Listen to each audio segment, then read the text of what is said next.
Welcome back to the County Agent Podcast. We are still at 4-H Rally in Great Bend, Kansas. And if you can see the room behind us, there's a few people still here, but not very many. We're going to be the door closures, I guess, but joined by some extension folks. And we are going to be talking a little bit about the importance of 4-H and why 4-H is beneficial, what, you know, the purpose of, or the positives of 4-H, and probably going to talk a little bit about what our youth ought to be looking for, things to consider before purchasing their livestock projects. More than likely, a lot of kids in the beef project have already got their cattle, but it is getting ever so close to buying pigs or sheep or goats. And Jenilee here to my left did an outstanding series a few years back on this. And so she couldn't wait to come on the podcast to talk about it. And Carla raised her boys in 4-H, and they've both done some really great things in and out of the show rings and stuff. And so we're just going to have a little conversation here. And if you would, I'm going to start with you, Jenilee. Introduce yourself. Let everybody know who you are, where you come from, or where you're at. I know you're from Missouri, but maybe where you're at with Extension. All right. Well, I'm Jenilee Godsey. I'm with the Twin Creeks Extension District, which is up in the northwest corner of the state. Our district houses 2 counties, so Graham and Norton counties are a part of that. I started out as the youth ag agent for the district and have since kind of taken on some director roles for that. Grew up in Southwest Missouri, as Justin said, so just about 15 minutes or so from Pittsburgh is where our family farm was. Grew up raising show pigs basically just for our family to show, and showed at the county fair, of course, regional type events, and then state fair. Married my husband, Grady Godsey, who's up in north central Kansas, and moved out here, and the rest is history, I guess. And you started raising pigs again. Yes, so Grady raises or has a show pig operation on the side. We both have other full-time jobs and do that as a hobby, I guess you could say, but as a business also. Carla? I'm Carla Nemecek. I'm the Eastern Region Director for K-State Extension. I've been with Extension for over 25 years, started my career in southwest Kansas in Haskell County, but moved back to southeast Kansas, where I served most immediately as the Southwind Extension District Director before taking on this role where I have administrative responsibilities for the eastern third of the state. So counties going from the northeast part to the southeast corner of the state. I grew up in Emporia, Kansas, as a Lyon County 4-H'er there, and showed everything but goats. They weren't really a species for us. We won't tell everyone how old we are, but showing meat goats wasn't a thing in the 80s and 90s, but raised both of our boys to be heavily involved with the diversified livestock.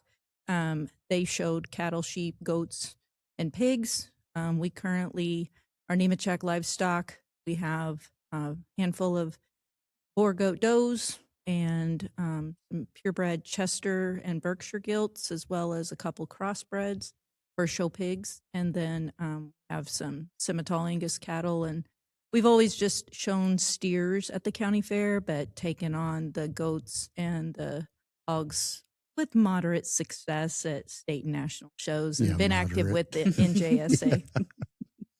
That's being modest.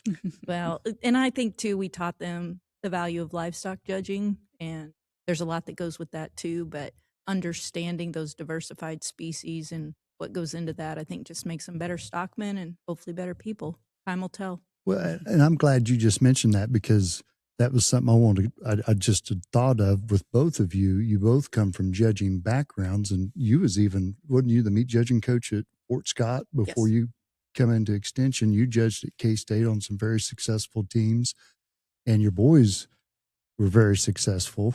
What kind of role or impact did that involvement for you guys have as you got older? I know there's the immediate impact because K-State had some really, really good teams. Well, they always got good teams, but I know that the teams that you were on, and they went on a nice run, but how did that impact you moving forward and then starting your families and stuff? I know you've got a young family, but you are working with youth and 4-H and stuff. What kind of impact did that have? Yeah, so I actually did meets judging. I was on the collegiate meets judging team at Fort Scott Community College. I did that through 4-H and FFA and thought, this is okay, but I thought I wanted to be a livestock judger. I was recruited by Ryan Edgecombe there at Fort Scott Community College at the time and fell in love with that, and actually thought I wanted to be an ag teacher and switched roles a little bit into animal science and landed the job at Fort Scott Community College upon graduating. And went back to work there for 4 years until moving out to North Central Kansas. Really enjoyed that and could never probably give enough credit to the things that you learn on a judging team, and traveling in vans and being forced to be a teammate, whether you like it or not. So many great things come from that experience, whether that is decision-making skills, whether it's learning how to be a teammate, like I said earlier, and just a well-rounded human. So I think that has shaped who I am as a person today, and definitely something that I value in other kids as I watch them go through those programs. I think I know, for example, what they are learning, and something we want our kids to be a part of. Grady was also on the livestock judging team at Butler Community College when he was in school, so both of us are very passionate about it too. You want to share a little bit about your back in the day? Yeah, a little and then bit. the boys? Yeah, so Hold on. Do you still coach the Southwind team? Yep, I'm currently a volunteer now. Yeah. Yep, I'm on So the you- volunteer side of things. And Spill the beans. well, I grew up within a strong 4-H livestock judging program as well, so we got to give credit to that. We didn't have FFA in my hometown, so 4-H was the outlet for that, and I judged livestock and horse judging. I tried meats once, but that cooler was just too cold for me. I couldn't do that, Jenilee, so I had to stick with livestock and earned a judging scholarship and go to junior college, and then wound up at K-State on a successful team. And then I also judged horses and wool judging while I was there. But as an extension professional, then I've coached some 4-H livestock judging teams, Skillathon, Quiz Bowl. I've had to rely on other experts like Jenilee. She helped me with my Southwind District camp back in the day because meets judging is not my strength. So we're lucky in Southeast Kansas that there are some strong ag teachers that have been helpful in guiding my students I get them in what is the off season for FFA. I have them in the summertime to do our activities, and the fall or the school year is FFA. So that works out well. And then blessed that both of the boys had an interest in livestock judging, and they were on some awesome teams with some awesome students that I got to haul over all over the country and then all over the world too. So it's been a great ride, but we're working on the next generation. It's hard when those 10-year-olds look at you and they're like, when are we going to start having practice? And I'm thinking, this is never going to end. And it truly might not. I don't know. We'll see. Yeah. Yeah. Is Sutton an ag teacher in your district? Yeah, Scott Sutton's the ag teacher in Uniontown, and he just took the Kansas 4-H and the Kansas FFA meets judging team to the National Western and did well. So the Suttons are from Southern Barber County. Oh, okay. Yeah, I had forgot that. He actually came back and judged our spring show, and I had remembered him from some contest, and I thought, man, he's from like over at Uniontown. Why'd they bring him all the way over here? And then he got to talking about, his family growing up west of Hartner, and I went, oh yeah, he's one of the Suttons. Mm-hmm. But yeah, he's done that's a nice little asset in the county. Yeah, and his daughters are in the 4-H program and strong in meets judging, and I have high hopes for them going into this next year for Quiz Bowl and Skillathon. Yeah. So that brings to mind, I know we're going to talk about some livestock projects, but we're here at 4-H Rally, and one of the things they've talked about is Beyond Ready, and for lack of better words, trying to increase our membership over the next so many years. If I seen the numbers right up on the screen, the projections are the numbers are going to be going down. And I look at it as with today, it seems like there's so much more for kids to do than like when I was younger. I don't remember having like year-round travel teams. We like in the summers we'd play baseball, then we might get on another baseball team that would go to bigger tournaments, but it was just that time of year. That was it. You didn't practice year-round, any of that. And there's so many things that kids can be involved in. Plus, we're competing with cell phone usage, screen times and stuff like that. Just from your guys' perspective, what would you tell a young person of why should they join 4-H when they've got all these other things out there? What would be the positive to join an organization like 4-H? I like to say 4-H is not a one-size-fits-all, and 4-H is what you make of it. So when you enroll in 4-H, the project choice is yours, what projects you enroll in, how involved you become within those projects or at your county level, from the club leadership positions to 4-H council to statewide events. Those are all things that's your choice or your choice as a family to make. And I would tell anyone who asked me that 4-H is the right choice. Organizations like 4-H and or FFA, because it's setting yourself up for a good future.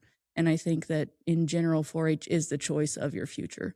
You're learning so many things that we can't even hardly put into words, but you're thinking responsibility, time management, leadership, public speaking, and so many things that I've taken with me into my careers, into job interviews, scholarship applications. I mean, the list goes on and on for me. I couldn't agree more. And I think, too, it's a lot of confidence.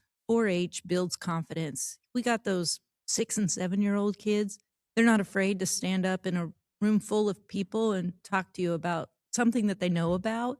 My kids give a talk about what's in pig feed, and they got all the ingredients set out on a table, and it's fun to touch it and throw it in and those kind of things. So I just think that it teaches a level of confidence that I don't know where else you're going to get that, because being an expert about something at a young age is really awesome, and it's very empowering. And I think that impacts their ability to be a confident student and make decisions.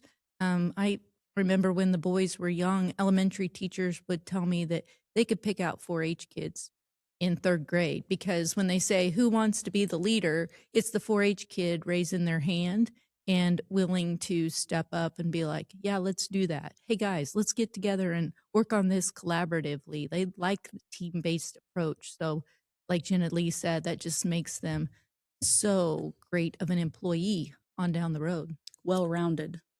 Because guess what? Not everything in 4-H is easy. So you've had to learn some hard lessons too. Yep. And I guess if you're a parent that wants your kid to figure those things out before they get in the real world, then 4-H is definitely the place to do that. Yeah, I like, you mentioned something about it's not a one size fits all. There's so many projects out there that I think there's a misconception that 4-H is for the farm kids. Very much. It's all livestock, and the truth is, I mean, even in the rural areas where we live, there's fewer kids on a family farm now than ever.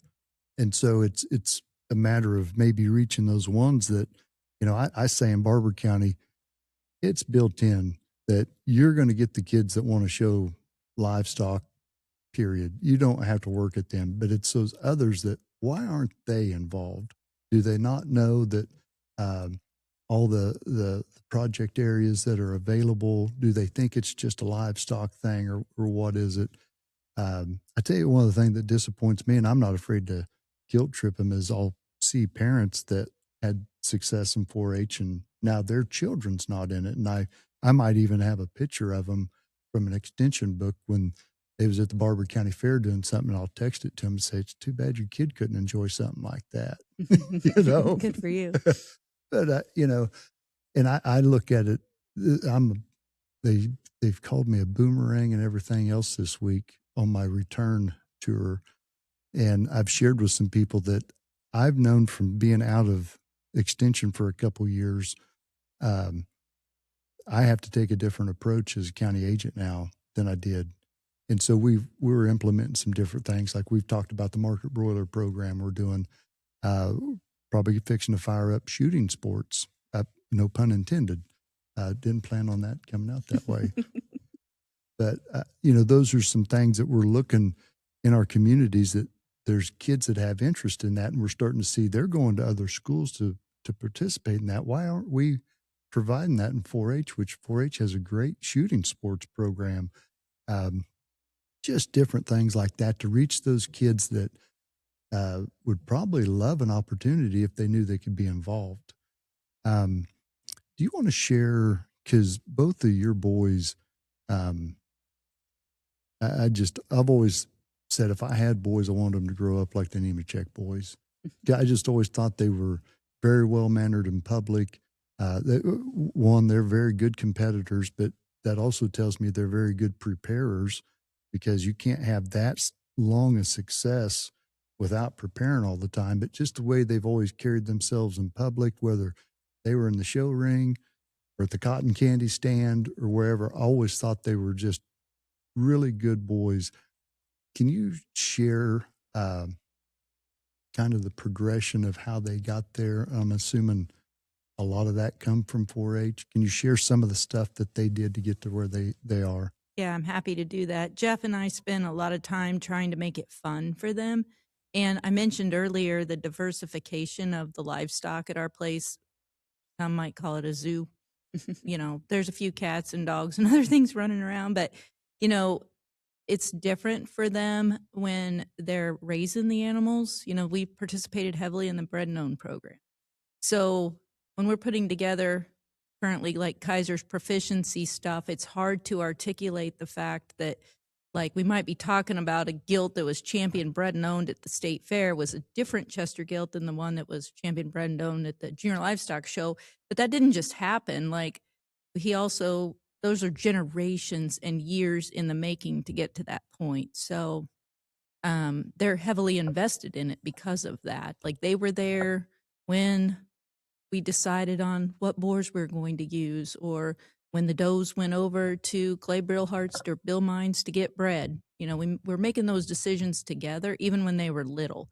And so letting them see the impact of that. And I suppose a lot of the 4-H time that we spent with Quiz Bowl and Skillathon, because we're talking about genetics and gestational links and what's mastitis and those kind of things, they know that. So I think it was just important for us to ingrain them in the thought process for it. They weren't just showmen in the ring, because I'm proud when a judge would say, this young man looks like he knows how to move hogs. I'm like, yeah, he knows how to move them. That's right. He really does. So I think that's a different kind of level, but that's not what 4-H has to be for everybody. I'm so proud of some of the kids that come into our program knowing very little about livestock or 4-H in general. I don't want to reference livestock all the time and turn people off to that, because we've got some awesome kids out there right now doing some great thing with photography and marketing.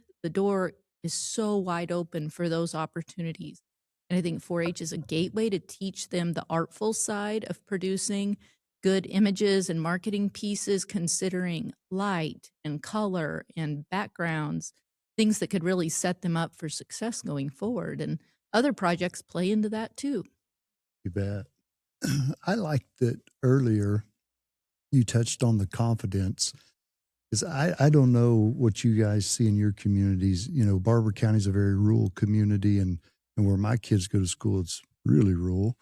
But it appears to me, I'll go to some of the, the junior high games or the high school games, and I see more kids that appear to me lack confidence, and may not just be just on the basketball court or the football field or the track or whatever, but it appears they lack more confidence than what I remember seeing growing up. And I don't know if that's from social media and the amount of screen time kids are getting, but, I'd never thought of it like that, you know, of how much empowerment that is when, if you can get that young person started early, going to club day, and even if it's show and tell or a reading, it's that standing up in front of somebody and talking. That's not an easy thing to do, but it gets more comfortable the more you do it. Yep. I mean, like what we're doing right here, just having a conversation, but we've got a camera on us. You know, that I would venture to say a few years ago, we would be a whole lot less more comfortable doing this than today, you know. So I appreciate you touching on that confidence, because it almost breaks your heart, you know, how fragile some of these kids appear. And I don't know if you guys battle that in your areas of the state, but we see a lot of it where I'm at right now. Justin, that's true. And I think that's one of the reasons that I keep volunteering with my local unit to help those kids, because I think let's raise these kids together. Like Jenilee's got great skills. Like I'm bringing her in to help me. And maybe I have a kid that really identifies with her and connects with her. I have parents that will tell me sometimes, like, I can't believe you get that out of him or her. We can't do that. Teachers can't do that. I'm like, this is fun. They like doing this. It's different. And these are their people. So that's another thing. 4-H will help your family find the right people. And if you surround yourself with the right people, we can all raise our kids together. So the compliment you give the boys, I think, is a lot of people have played a part in that. That wasn't just 2 people. There were a lot of people helping get to that point. Yeah. Yeah. I can see that. I may have lied on our time because this is flying by and we may go a little longer than we talked. I'll share a quick story with you. And you know, I had a crops judging team a few years back that we have it's called Freedom Gates Boys Ranch in Barber County, which is an alternative to foster care. This is a standalone boys ranch where they are not funded by the government or anything like that. They do their own fundraising. They take in boys from all over the country. You're not going to end up there on a winning streak, right? Mm. But I won't explain the whole program during this because it would take too long, but it's a wonderful program. And the CEO of that happens to be a good friend of mine. So I got to thinking one time, I said, why ain't those boys involved in 4-H? And so we got them in 4-H. And then we started going, well, you got any in there that want to maybe study livestock evaluation or meats or crops? And we started, you know, not everybody did, but a few did. And we start going down the road with them. I ended up becoming a volunteer out there and got approved. And with them being 4-H members, you know, they'd travel with us to contests. It might be a day trip. It might be an overnight trip. But one of the things that always stood out and it let me know, hey, we're on the right track, was we was at a contest, and I won't say where it was at, but I had a thing with my crops team that everybody dressed the same, you know, comb your hair, brush your teeth, look presentable. Everybody had the same style shirt, had Barber County Crops Judging Team on it, same color shirt. And we rolled into a contest, and a friend of ours in Extension said, boy, that got them looking sharp. And I thought, yeah, and he doesn't even realize that 3 of them kids are in an alternative to foster care, and the other 2 are from a broken home. You know, we had more kids that was starting with some disadvantages in life as young people than we did kids that had a mom and dad in the home or had some really positive things going on. And we ended up going to state contests that year. And I will tell you that group of boys smoked them at that contest. I mean, and you would have thought we just won the Super Bowl. I mean, they haven't experienced a lot of success in their life.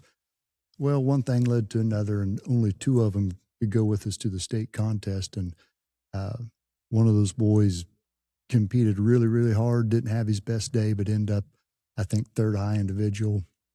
We're walking back across the state fairgrounds, and it's a dreary, kind of rainy day, and I could tell something wasn't right with him. And I felt comfortable enough that I let it go a little bit, and I said, "You all right?" And I thought maybe it was he's missing his mom or whatever. And he goes, "Man, Mr. Goodno, I wanted to win that contest so bad." And I thought, we can work with this. That's a whole nother mindset than what he came in with months before that. And that's, it just, that's why you come to Extension. That's why you come to 4-H. I can remember I had a young man look at me right before they judged at Denver, and he said, "I think we're ready." I'm like, "Well, yes, we're ready. That's what we've been working for. This has been months in the making." And they end up winning that contest, and he had a great day. And it just feels so good for them to see that kind of success that they might not have found otherwise. Because that young man's not a rock star athlete. He's kind of a husky kid. He'd tell you that too. He won't ever listen to this, so I feel safe saying that. But is he in college now? Yeah, he is. Is it Notre Dame? No, Okay. that one's not mine. Okay. Okay. No. Sorry. That's a good question. No, this one is an awesome individual, and I just think it is awesome for him to say to me, "Do you think we're ready?" And how often do kids ask that of an adult? Am I ready? And how many adults look at him and say, "I believe you are. I've prepared you for this. You're ready as anybody. You're just a kid. Don't forget that. Yep. We don't expect you to be perfect, but we're going to go out there and give it our best shot and see what happens." Yep. That's I think so many kids in today's world just need someone to pour into them. Yes. And maybe that's even pour into them outside of their parents. And I think organizations like 4-H, FFA, judging teams, etc., all provide that opportunity for someone to really try to latch on to that kid and build them up and make them better and help them learn something new. So, yeah.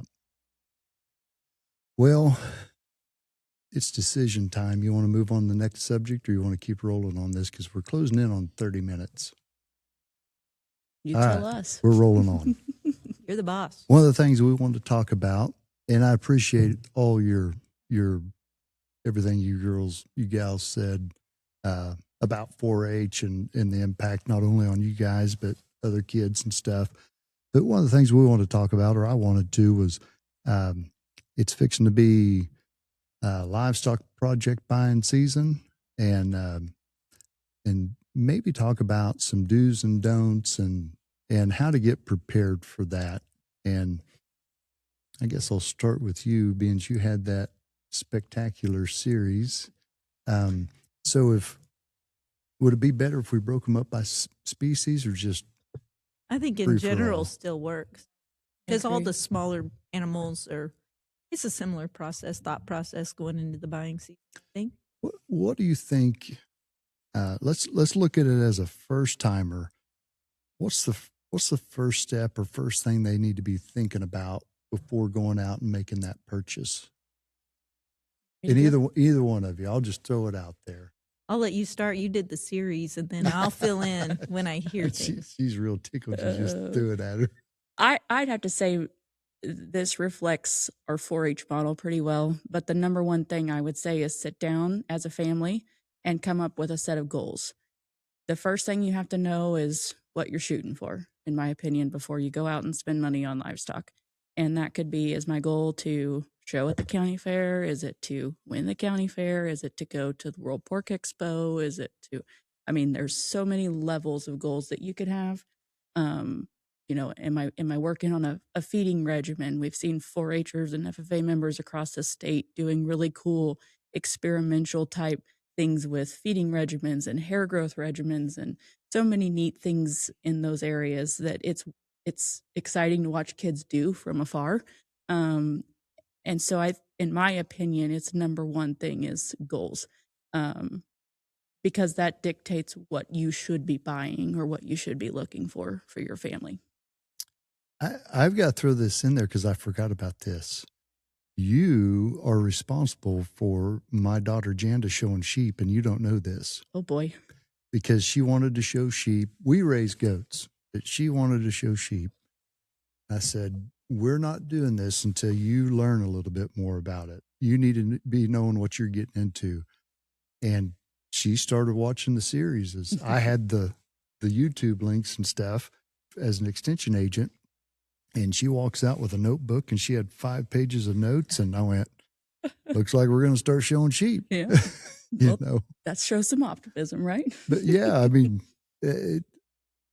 I think that's what you said's perfect is, sit down and what are we expecting out of this thing? Or do we even need to show? Do we want to purchase something to start a breeding program? One of the former extension agents in Barber County, Tim, has a pretty good cattle operation that started with a single heifer project.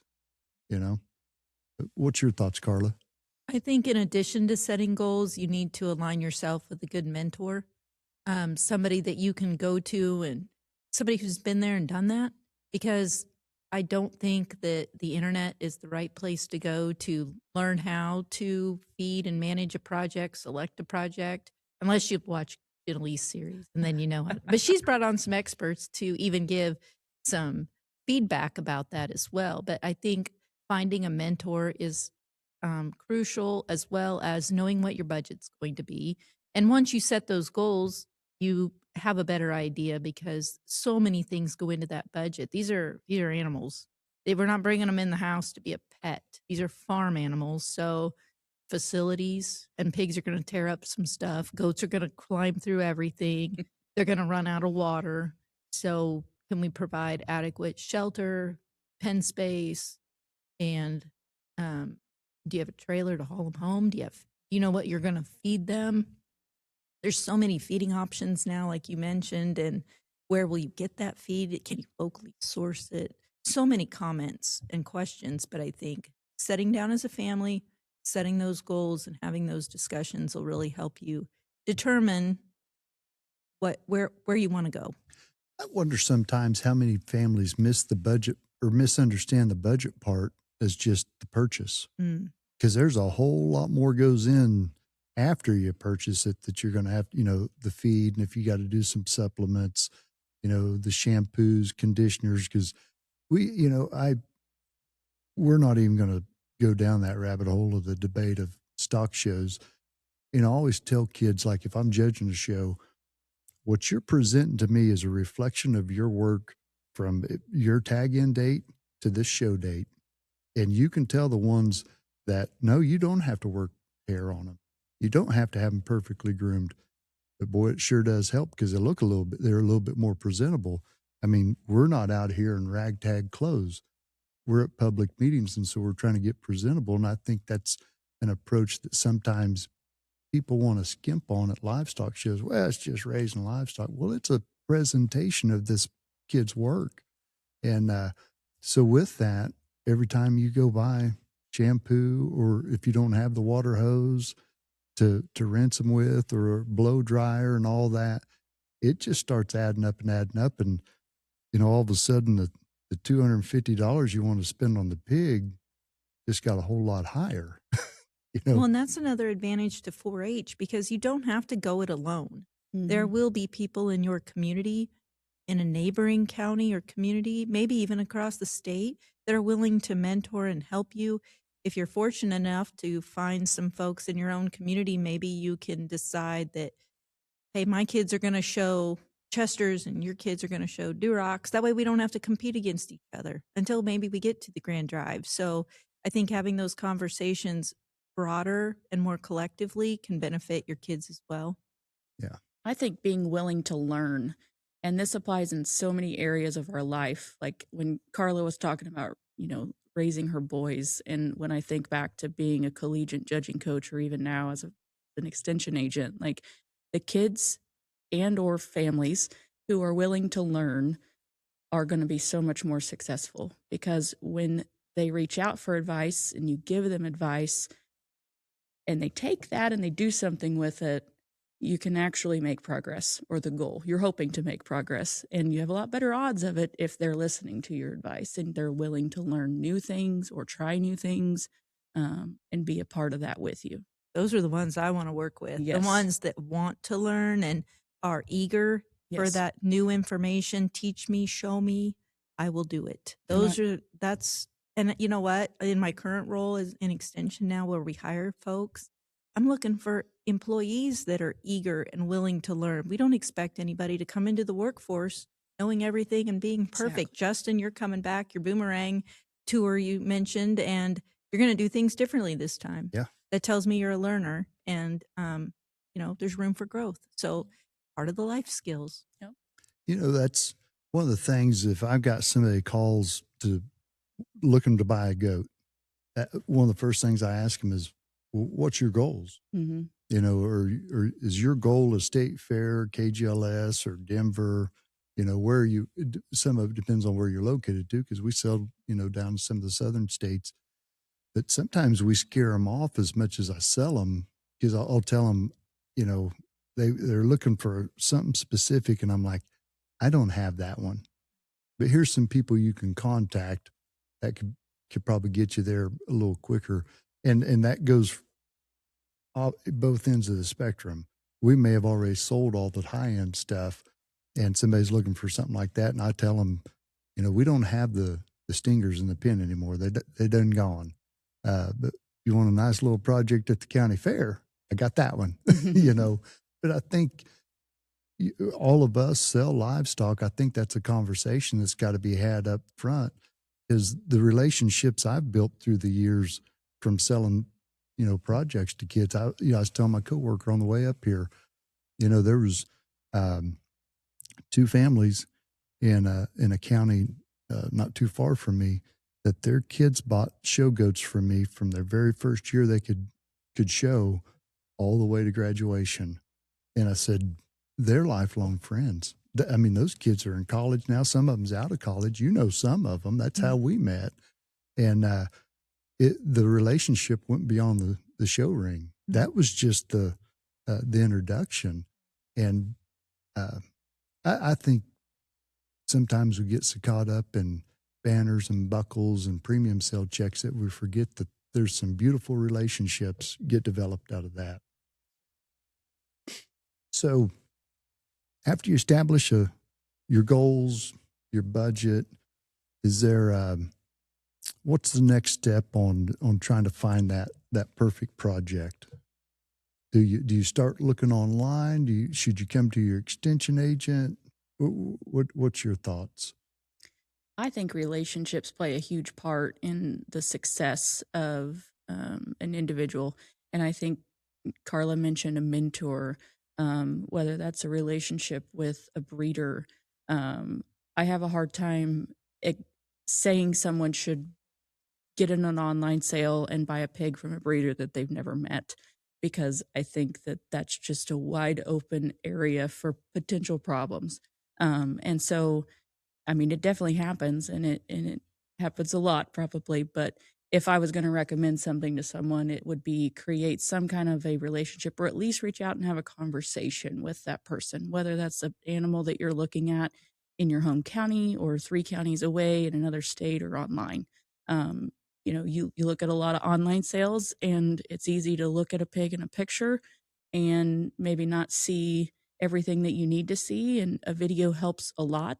But seeing those animals in person, whatever species it is, can do a lot of good. And getting a feel for that breeder on the phone even can do a lot of good as well. Yeah, there's a lot of things that can be done with videos and pictures. Mm-hmm. A lot. I and I hope it's not just me, but it has appeared to me that through the years you've got fewer and fewer people that are loading up, families and going on a little adventure to look at livestock projects at multiple places. Just, you don't have to go to one. You can plan out a day trip and go hit 3 or 4 breeders, look through livestock. I always like that because it gives you a chance to evaluate and talk it with your buddies, and they may see something that you're not and stuff. On the flip side, as we talked earlier, I'm guilty of buying an animal without ever seeing it.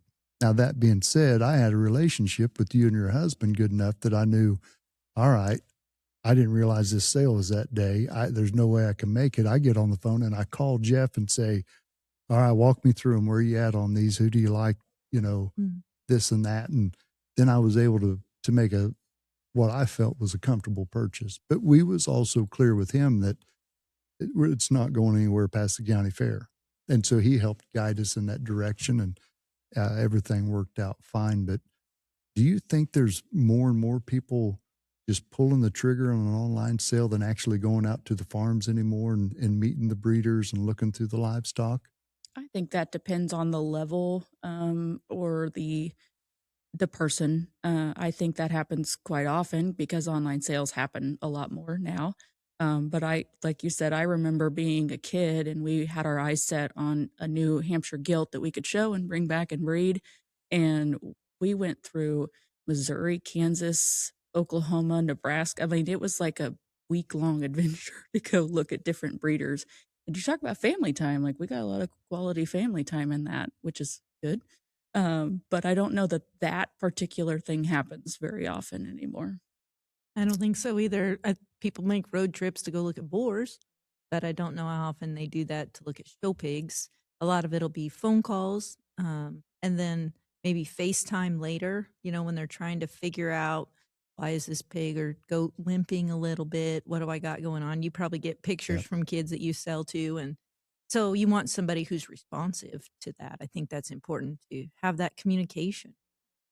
I'll tell you from the breeder's side also, I don't know about y'all, but one of the most gut-wrenching things is when somebody makes that purchase from you sight unseen. Mm-hmm. They see a picture on Facebook or Snapchat or somebody had told them about something and they call you and they're ready to pull the trigger on something. And I had a whole lot of confidence in what I was saying about that animal right up to the point it left, and I've got to wait for however many hours till it gets to its destination to make sure that was really what they wanted. I had and it goes back to the relationships. I had a guy in Colorado that, very good friend of mine, just happens to own an airplane. And he called me up and he says, "This is the kind of goat I'm looking for. You got it?" I sent him some pictures and a video and I said, "Sounds like this one would work." He goes, "I'll have an airplane at Alva tomorrow morning if you can meet us there." And I'm like, "Only if I can video it, because we're going to put this on social media," and they fly in an airplane with a pet carrier. And it wasn't him. It was one of his employees that flew the plane. So I'm sitting there going, I've got to wait till this goat goes through this flight back to Colorado, gets unloaded for him to look at it to get that's exactly what we wanted. I'm sitting there going, oh, I hope this works out. I mean, I had a lot of confidence in it right up to the point I loaded it and it flew off. And I thought, man, I really hope it's what it is. And he calls me and says, exactly what we wanted. And I'm like, just right. On the flip side, our favorite is we have a local family that novice to pig showing, but man, tried so hard and called all the time. The boys went out there and helped her practice with showmanship. That's a whole nother thing that if you're going to buy a good one, you need to be a good showman. But so eager to learn and willing to listen. And we can't wait to sell them projects this year too, because when they're that kind of a family, we're like, yeah, we want you at the top of this list because we know that you're going to try hard and you're going to listen to the plan and adjust as we go along. You talk about a huge fear selling one to someone sight unseen. We talk about how important it is for the kid showing or the family showing to have that relationship. And it is fearful for a producer to have an online sale, for example, and someone calls you at 9:30 p.m. right before, bidding's supposed to be shutting down. They're like, "What do you think about lot number 2?" And you're like, yeah. And like you said, you're trying to figure out what to tell them. And they purchase that animal and then it goes on a truck to get to them. And it's on a truck for an entire weekend. And by the time they get it, it's, been off feed and fighting and whatever else. And so when they do get it sight unseen, you're like, hopefully it is what you want, or hopefully you at least give it a week to try to bounce back, or, all of those types of things too. And I had a 4-H family one time that did that, bought a goat from way up north. It was on a trailer. I can't remember how. I mean, I don't know if it was 24 hours, but it wasn't far from it. And that dad was so excited. "You need to come out here and look at this goat." And I said, "I will in a couple of weeks." "No, you need to come out here today." So on my lunch break, I drive out there and I look at it. He goes, "What do you think?" I said, "I'll come back in a couple of weeks." Yeah, that's not a fair assessment. Nope. Yeah. Well, and that is what it is. There's that excitement. I've been on the flip side too, when you purchase one and you see it for the first time and you're just so excited. And then you realize as it grows, man, it wasn't near as good as I thought it was. It's really good now, And I think that I still get jazzed up when we go buy something. I like going looking at livestock and trying to find that one. And we talked about, the importance of mentors and stuff. And that's something I'm assuming you two have experienced it through your time at Extension and stuff, is you'll get a family that calls and says, can you help us find a project? I had a family like last year reached out, and I wasn't in Extension, but I said, yeah, let's go look at a sheep. If your kid wants a sheep. And we talked about, what's your realistic goals? It's his first year in 4-H. He's only going to the county fair. I mean, is your goal to just get him in the ring? Is it to make the grand drive? Do you want to try to get to the backdrop? What is it? We talked through all that, and we ended up going, and it's the only time I've never broken run in a thunderstorm that was coming. There's a pen of about 150 lambs out there in front of us. And I look at the guy and say, well, you see anything jumps out? And he goes, that's why you're here. I have no idea what I'm looking at. And there's lightning striking everywhere. And I said, there's the one. He goes, are you sure? And I said, yeah. And I asked the guy, I said, can we take that one today? And he goes, well, he's barely old enough to wean. I said, we're weaning him right now. They won the county fair with him. That's a good story. But it was one, I mean, sometimes when that, we can make livestock evaluation almost too hard trying to pick them apart. And there's sometimes those ones, I know if you've judged shows or been at a judging contest, that one hits the ring and you're like, there it is. Somebody better bring something serious to get around that one. And that was the case with that one. I mean, even with that many lambs running around, when that one crossed, it's like, there it is. Let's go. And we didn't get wet, but I'm like, I have never stood outside with lightning around that much. I said, I must really like you or something. I don't know. Did they give him a good name at least? Snow White. I thought you were going to say Thunderstorm or Thunderstruck. Thunderstruck. Yeah. No, I think was it Snow White? Because it was a Dorset, and it won our fair. So they kept it at the school. It was the grand champion? Yeah, it was a good one. Look at you. So that one's, let me think what that name is.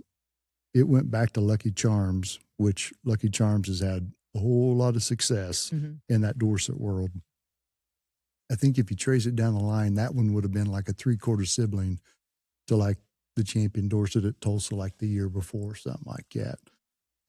But they kept that lamb out the school farm, which is 10 or 15 miles from my house. But I'd tell them, load it up, bring it out here. Let's take a look at it, because we needed to shear it a couple times because it was hot during the summer and stuff. And we'd practice.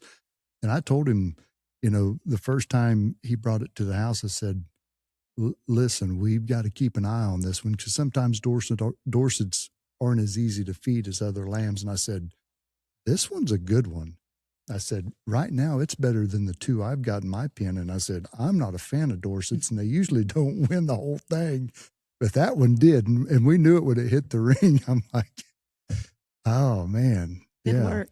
That's a good work. And that's a good story for some success with a breed, and then being able to work hard enough to get it to the champion drive. And also knowing what you're looking for and how much that can play into some success at the end of the day too, whether it's an animal that looks the part the day you're shopping or a little bit green. Yeah. And the ability to make a quick decision, confidence to make a quick decision so you didn't get struck by lightning. Well, and I've got a lamb for another kid before, strictly because the whole time I was standing in the pen looking at everything else, I knew what their goal was. That was just to have a lamb. There wasn't anything past the county. There really wasn't a desire. It was their first one. I'll admit, might have been my daughter. And I thought, we've got to have the right one. I don't care how good it is. If we can't build that relationship with the animal and the child, they're not going to have a positive experience and they're probably not going to want to do that again. And so the strategy on that one was, there's a lamb nibbling on my pocket the whole time. I'm looking at all these others and I said, That's the one. I said, and you know what? When she walked into the pen, when I got home with it, because she was at school that day, and so I went while she was at school to surprise her. She gets up there, she walked right in that pen and gave it a hug, and I said, that's what we had to have to get the ball rolling in that project. Now we can buy some that might take a little bit more to get them broke, to show or to walk, but that initial one needed to be that one, But is there anything else we need to touch on, like before going out and buying or anything like that? Look at my notes here. I think being willing just to learn and know that it probably isn't going to go according to plan. I'm looking over here. 4-H offers a place to learn where it's fun to try and it's okay to fail, right? So it's okay to make some mistakes because hopefully you're going to do the project again and you're probably going to modify and do some things differently, and that's life. So sure, you're going to set some goals, but as a parent, I hope you're realistic in knowing that we're going to try real hard, but you can't control everything. It's just like when we're evaluating project record books at the end of the year, every year for 4-H.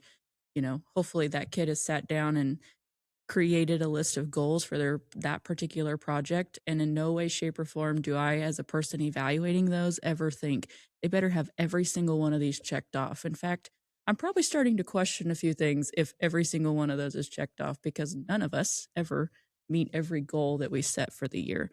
And so you hope that they have most of them checked off, but it's okay to learn through the process and figure out what it's like to maybe not win every single time. And make goals for next year, because I think you should be making those goals as you go, right? Next year when we do this, even at the first spring show you go to, the jackpot, like next year, I'm going to get a Duroc. I really want to try that breed or whatever that is, or I want to get better at showmanship. I want to try to make it to the Grand Drive. So you got lots of options, but I think modification and being nimble, making decisions as you go. I think it's okay to set goals or even change your goal from one spring show to the next weekend, Yeah. And sometimes that is part of the puzzle too. We've we do that a lot with my girls. Usually the first time out, they may or may not be ready, and I tell them the whole goal of this is to get you back in the ring for the first time since like October or November, depending on when, because we usually don't show past that. And that animal's never been here, and it's only its second time on a trailer. Now it's in another brand new environment, still young, because a lot of those spring shows, those animals are still pretty immature and young, and let's get in there and have a positive experience. Let's get that thing to walk around that ring, or if it's big, get it to drive out there the way you want. And then we can build off of that to the next shows. Maybe we want to make sure we're a whole lot more competitive. But that first time, it's kind of the mulligan of the stock showing with my kids. It's like, get out there and let's leave here happy. Yeah. Right. And I want to add on to, you mentioned, the record books. It's perfectly fine to set your goals in your record book before September, right before you're going to turn them in. It shouldn't be when you're writing your goals for your livestock project. Because then you probably did check them all off, I would hope. I want one more thing before we shut off, because you read that thing over there. I hope people remember that when you're buying livestock, they're livestock. And just because they acted the way that you wanted them to act one day doesn't mean it's going to be that way the rest of the year or the rest of that day or whatever. I've got a scar right there from a goat that we won a stock show with. My kid won showmanship with it one week, won the show. The following week, that goat went crazy, stuck a horn right there, and then gator rolled. And I remember my first thought was I grabbed my thumb and I thought, oh, I'm just glad it's still there, because I thought it took my finger off. And we tried and tried and tried. We even, so that happened in May of that year. Our county fair was July. We even had to turn that goat out for a period of time and just let it be a goat, let it run around. brought it back in, started from square one again. I still don't know what happened other than it's just an animal. Perfectly fine one week, and it's like it blew its mind and was crazy as all get out after that. And we eventually got it gentled back down. But I kid you not, it took to the week of our county fair to do it, and the daughter ends up winning with it. And it made for a good story of just perseverance and don't give up, because that would have been really easy to say, we're done with that crazy one. Sometimes you just got to start over and rebuild that trust, because I'm a believer you got to have some trust and some relationship with that animal. I know goats sometimes are the exception, that you step in the pen and it bounces off the other end, but then it'll just go right out there and walk for you or whatever.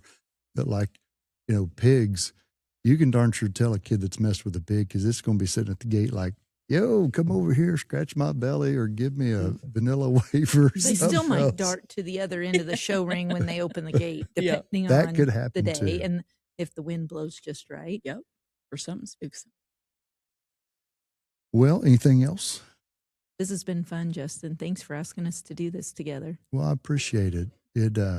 This is your a reappearance. You was on it the first time a few years ago. I think we did that during COVID times. We did. It was been a minute. Yep. Thank goodness that's behind us. And Jenilee, I mean, she was chomping at the bit to get in front of that microphone all day. I know. That's why you're here. I don't know if we told you that story, but I was talking to her. Thanks, Jenilee. And I said, come on, let's do a podcast. Let's talk about the old series you had. And she goes, why don't you get Carla? And I said, why don't both of you come on? You were standing in the wrong place at the right time for me. That happens once in a while. I'm guilty by association, I guess.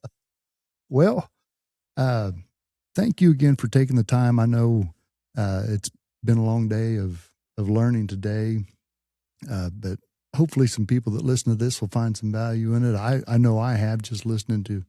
I always think you never stop learning.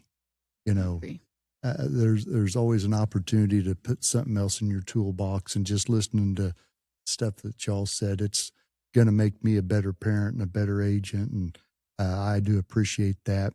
And have a good rest of 4-H rally. You as well. Thanks, Justin. Thank you.